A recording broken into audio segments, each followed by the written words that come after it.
பொறியியல் கலந்தாய்வில் தங்கள் கல்லூரியில் சேர வேண்டும் என்று பலர் தொடர்பு கொள்வதால் மாணவர்கள் அதில் விழிப்புணர்வுடன் செயல்பட வேண்டும் என்று அண்ணா பல்கலைக்கழக துணைவேந்தர் வேல்ராஜ் அறிவுறுத்தியுள்ளார். இதுகுறித்து அவருடன் நமது செய்தியாளர் சுரேஷ்குமார் நடத்திய கலந்துரையாடலை பார்க்கலாம். இப்போ மாணவர்களுடைய இந்த தரவரிசை பட்டியல் வெளியிடப்பட்டதுக்கு பிறகாக அவருடைய விவரங்கள்லாம் வெளியாகியிருக்கிறது இணையதளங்கள்ல. அதனை வைத்து பல்வேறு தனியார் கல்லூரிகள் மாணவர்களுக்கு அழைத்து எங்கள் கல்லூரியில சேருங்கன்றாங்க, எங்களுடைய இடங்களுக்கு வாங்கன்றாங்க. இந்த மாதிரியான முறைகள்லாம் நடந்துகிட்டு இருக்கு. இதுக்கு பல்கலைக்கழகம் தரப்புல என்ன நடவடிக்கை எடுத்து? பல்கலைக்கழக தரப்புல இது ஒரு சோஷியல் ப்ராப்ளம். இது பல்கலைக்கழகத்தில் இல்லை, ஒரு ஸ்டூடெண்ட்ஸனோட இக்னரன்ஸை ஒரு காலேஜஸ் எக்ஸ்ப்ளாய்ட் பண்றாங்க. ஒரு காலேஜ் இது ஒரு மீடியா தான் இதை எல்லா பப்ளிக்கு அண்ணா யூனிவர்சிட்டியில இருந்துட்டு அண்ணா பல்கலைக்கழகம் எல்லா வீட்லயும் எல்லா சொசைட்டில எல்லாருக்கும் மெசேஜை கொடுக்கற கஷ்டமா இருக்கு. இது ரெஸ்பான்சிபிலிட்டி எனக்கு தெரிஞ்சு எல்லா மீடியா தான் நல்லா பண்ணணும். நீங்க கேட்கறது நல்ல கொஸ்டின். நான் இப்ப இதை நீங்க அடிக்கடி போட்டு பப்ளிசைஸ் பண்ணி எல்லா இக்னரன்ஸ் ஸ்டூடெண்ட்ஸுக்கும் அவங்களுக்கு அந்த மெசேஜை கொடுத்தா நல்லா இருக்கும். அது என்ன கொடுக்கணும்னு சொல்றேன். அதாவது இது நடக்கிறது உண்மை. இது நிறைய கல்லூரிகளில் மாணவர்களை போய் என் கல்லூரியில் எங்க கல்லூரி நல்லா இருக்கு, நீங்க சாய்ஸ் ஃபில்லிங்கிறது ஒரு கவுன்சிலிங்ல, ஆன்லைன் கவுன்சிலிங்ல ரொம்ப இம்பார்ட்டன்ட்.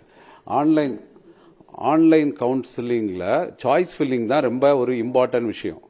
அந்த சாய்ஸ் ஃபில்லிங்ல என்ன பண்றாங்க, ஒரு காலேஜ் ஒரு மாணவனுக்கு ஒரு காலேஜில் இருந்து அவனுக்கு இது வரைக்கும் அவனை தேடி யாரும் வந்திருக்க மாட்டாங்க. அவர் வில்லேஜில் இருக்கிற ஸ்டூடெண்ட்டுக்கு அவன் ஒரு நல்ல மார்க், ஒரு 190 மார்க் எடுத்திருக்கிறான் அவுட் ஆஃப் 200.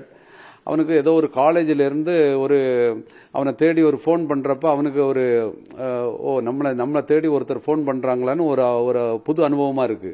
அதுல அவங்க ஒரு ஏமாத்துறாங்கன்னு ஒரு ஃபீல் இல்லாம அந்த காலேஜில் நீ நல்ல மார்க் வாங்கியிருக்க, எங்க காலேஜில் நீங்க ஃபர்ஸ்ட் சாய்ஸ் போட்டு ஜாயின் பண்ணியாச்சுன்னா உங்களுக்கு உள்ள ஃபீஸ் எல்லாத்தையும் நாங்களே பார்த்துப்போம், நீங்க கட்ட வேண்டியது இல்லை, அந்த மாதிரி சொல்றாங்க. ஆனா மோஸ்ட் ஆஃப் தி காலேஜஸ்ல என்ன பண்றாங்க, ஃபர்ஸ்ட் செமஸ்டர்ல மட்டும் சேர்த்துக்கிறாங்க. அதுக்கு பிறகு ஃபீஸ் அதிகமாட்டு நீங்க கட்டினா தான் படிக்க முடியும்னு மாத்திடுறாங்க. மாணவர்களோட விவரங்கள் திருட்டு பண்ண எடுத்ததா இருக்கட்டும், அதை கொண்டு போய் இணையதளத்தில் வெளியிட்டு இந்த மாவட்டத்தை சேர்ந்தவர், இந்த போன் நம்பர்ஸ் அந்த மாதிரிலாம் வெளியிட்டு இருக்காங்க. இதுக்காக நம்ம ஏதாவது புகார் பண்ணிருக்கோமா, சட்ட ரீதியாக நடவடிக்கை இருக்குது? இது அண்ணா பல்கலைக்கழகம் பண்ணல. இது நாங்க அட்மிஷன் எங்க பாலிசியில இல்ல. அது எப்படி மாணவர்களுக்கு எல்லா கல்லூரிகளுக்கு கிடைச்சுங்கிறது எங்களுக்கு தெரியாது.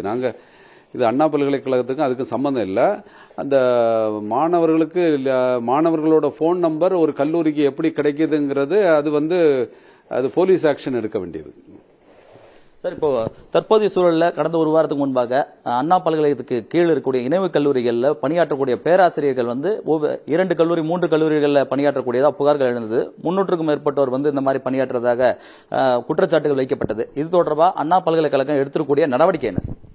அண்ணா பல்கலைக்கழகம் எல்லா கல்லூரிகளுக்கும் இது மாதிரி எங்களுக்கு அது மாதிரி ஒரு புகார் வந்த உடனே சாஃப்ட்வேர்ல அதுல டேட் ஆஃப் பர்த்தை வச்சுட்டு நாங்க எல்லாம் கண்டுபிடிச்சிட்டோம். ஒரு 295 காலேஜஸ்ல இது மாதிரி பண்ணியிருந்தாங்க. மோர் தேன் அரௌண்ட் 700 ஃபேக்கல்டி மெம்பர்ஸ் இதுல இன்வால்வ்டா இருந்தாங்க. அந்த ஃபேக்கல்டி மெம்பர்ஸுக்கும் தனியாட்டு ஒரு எக்ஸ்பிளனேஷன் கேட்டு லெட்டர் கொடுத்தோம். இதுல இன்வால்வ் ஆன காலேஜஸுக்கும் எக்ஸ்பிளனேஷன் கேட்டு கொடுத்ததுல இப்போ லாஸ்ட் டேட் இந்த லாஸ்ட் மண்டே தான் இருந்தது. ஆனா இப்ப நாங்க அதை வச்சுட்டு நாங்க ஆக்ஷன் எடுக்கலாம் பார்த்தா மோஸ்ட் ஆஃப் தி காலேஜஸ் அவங்களுக்கு ரிப்ளை கொடுக்கறதுக்கு என்ன ரிப்ளை கொடுக்கணும்னு தெரியாம இருக்கிறதுனால ஒரு 10 days எங்களுக்கு ரிப்ளை பண்றதுக்கு வேணும்னு தான் மோஸ்ட் ஆஃப் தி காலேஜஸ் கொடுத்துருக்காங்க. பட் ஒரு நேச்சுரல் ஜஸ்டிஸ்ல அதுவும் நம்ம ஃபர்ஸ்ட் டைம் அதிக டைம் கேட்கும்போது கொடுத்தாக வேண்டியிருக்கு.